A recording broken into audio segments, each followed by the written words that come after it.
Assalamualaikum warahmatullahi wabarakatuh. Selamat berjumpa kembali dengan channel Benteng Umat pada pagi dini hari ini. Tidak ada agenda membuat video, tapi saya menemukan video bagus ya dari channel Vina Melinda Channel ya. Sudah saya subscribe dan sudah saya lonceng juga, di mana beliau menampilkan kisah Donna Latif dari mu'alaf hingga menjadi istri Abdul Latif walau beda umur 35 tahun. Jadi Ibu Donna ini itu ya, ini adalah seorang mu'alaf ya, yang nilai plusnya adalah dia ini orang pintar gitu loh, jebolan luar negeri, jebolan Oxford ya, dengan stratanya S2. Jadi S2 Oxford, mualaf dan pengusaha, dan aktif dalam dakwah dan memiliki lembaga swadaya masyarakat yang bergerak di bidang dakwah dan juga aksi sosial ya.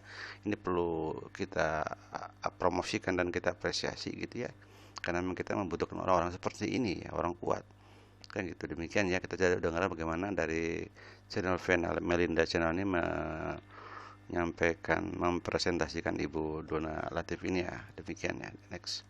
Sebelah saya, ini bukan Putri Indonesia, bukan ya? Tapi istri cantik soleha dari Bapak Abdul Latif. Nama asli saya itu sebelum saya mualaf, nama saya Donna Luisa Maria. Wow. Setelah saya mualaf, suami saya memberikan nama Islam kepada saya, namanya Aina Haq Donna Abdul Latif. Orang tuh selalu pengen saya tuh coba foto gitu kan, apa. Jadi sebenarnya cita-cita saya sangat sederhana, saya hanya ingin menulis, jadi jurnalis. Karena di tahun saya udah putus. Terus gitu, Pak, saya mau jadi suami, Pak. Aku udah capek, gue aduh capek deh kalau pacaran lagi gitu kan. Saya juga inginnya kan punya suami gini loh, yang penting tuh agamanya kuat. Baru setelah menikah, saya langsung di rumah Pak Harto. Dibawa tuh saya ke rumah Pak Harto, diperkenalkan dengan beliau. Saya deg-degan loh. Saya ketemu Pak Harto tuh deg-degan loh. Assalamualaikum warahmatullahi wabarakatuh. Ya, kalau intermezzo dulu kita lihat ya, Abdul Latif ini ya. Abdul Latif lahir di Aceh gitu, tanggal 27 April 40 ya, umur 81 tahun. Adalah pengusaha Indonesia yang juga pernah menjabat sebagai menteri di era pemerintahan Presiden Soeharto ya.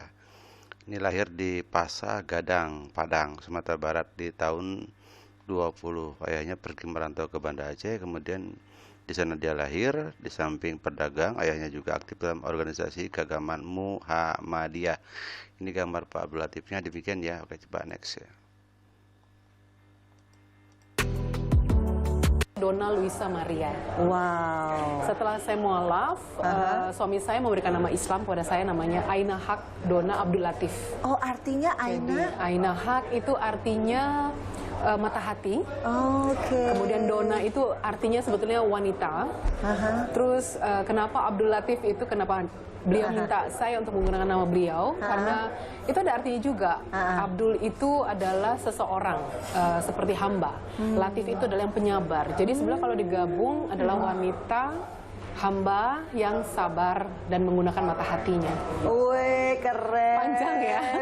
Aduh, tapi kayaknya aku ngedengernya aja, nih belum nanya loh guys. Kayaknya romantis ya. Romantis ya. Kita percepat aja biar nggak terlalu lama ya. Jadi sebenarnya cita-cita saya sangat sederhana, saya hanya ingin menulis, jadi jurnalis. Nah, terus saya dibesarkan dari keluarga Katolik ya, keluarga Katolik dari saya kecil sampai saya ambil S2 saya pun saya semuanya itu backgroundnya semua Katolik. Nah, kemudian waktu saya juga sempat di Atma Jaya ya, waktu itu saya sempat kegiatan sosial PMKRI, saya sempat jadi lecturer gereja, sangat aktif gitu. Nah, kemudian saya sempat ambil 2 mata kuliah waktu itu, ekonomi sama komunikasi. Cuma komunikasi saya lepas, tapi saya tetap concern di ekonomi. Selesai tahun 1997 dan waktu itu sempat demo kalau nggak salah jadi ya. ini aktivis juga dong ya? Ya, aktivis saya tuh ini komplit lah gitu. Terus sudah gitu 98 itu kalau nggak salah demo ya kita dan pekerjaan susah, terus reformasi kan waktu itu. Saya akhirnya mau kerja di bank, waktu itu kayaknya banyak yang lay off. Ya udah, akhirnya saya mendirikan IO sendiri. Dan kemudian waktu itu kayaknya komputer IT sedang booming ya. Nah kemudian saya apply di Hewlett Packard. Cuma ternyata saya bukan orang IT, saya tetap mau jadi jurnalis. Jadi jiwa jurnalisnya tinggi banget ya. Iya, karena memang saya suka. Karena dulu saya juga waktu di kuliah itu saya sempet kan, maksudnya ya sebagai jurnalis inilah wartawan kampus lah ya waktu itu. Ya udah, terus nah kemudian saya ngelamar, diajak sama temen saya, kalau nggak salah di Metro sama LaTV waktu itu, baru buka tuh ya kan, paling marak-maraknya Metro sama LaTV. Terus entah bagaimana hidup saya mengarah ke LaTV yang jauhnya di Pulau Gadung itu. Ya udah, kenapa kok tiba-tiba pengen LaTV? Kan kalau untuk news itu kan pasti news itu kan pasti Metro, kan di Metro identik kan. kan? Satu karena teman-teman saya ada di Metro, ada di LaTV. Saya nggak tahu kenapa kok saya maunya nggak tahu, pokoknya tiba-tiba di LaTV aja. Ada magnet ya? Ada magnet kalian. Pak Latif kayaknya. Tapi itu belum kenal ya? Belum kenal. Wah, waktu itu Pak Latif kan ngetop sekali lah. Siapa sih yang nggak tahu Pak Latif ya kan?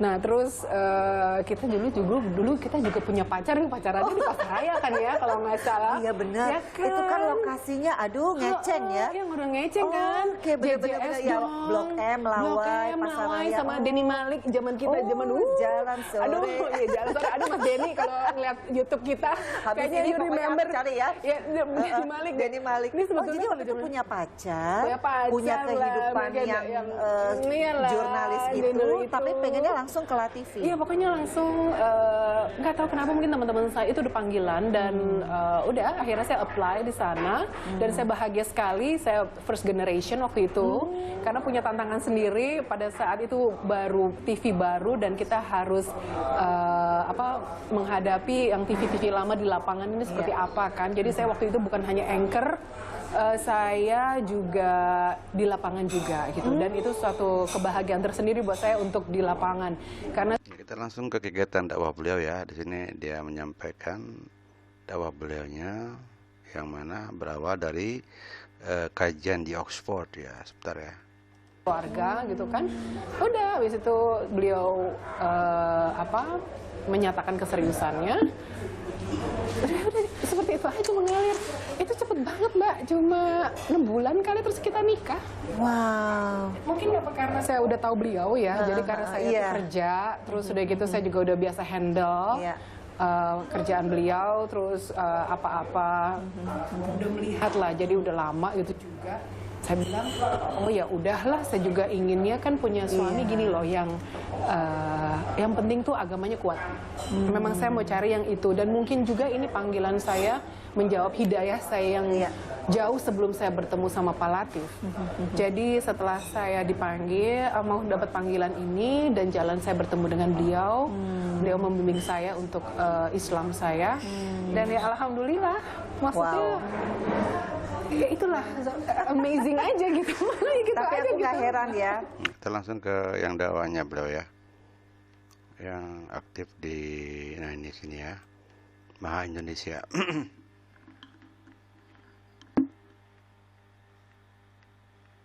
Sorry ya, Founder loading. Maha Indonesia. Apa itu Maha Indonesia? Maha Indonesia itu saya dirikan bersama sahabat saya, Mari Mulyani, Dr. Mari Mulyani.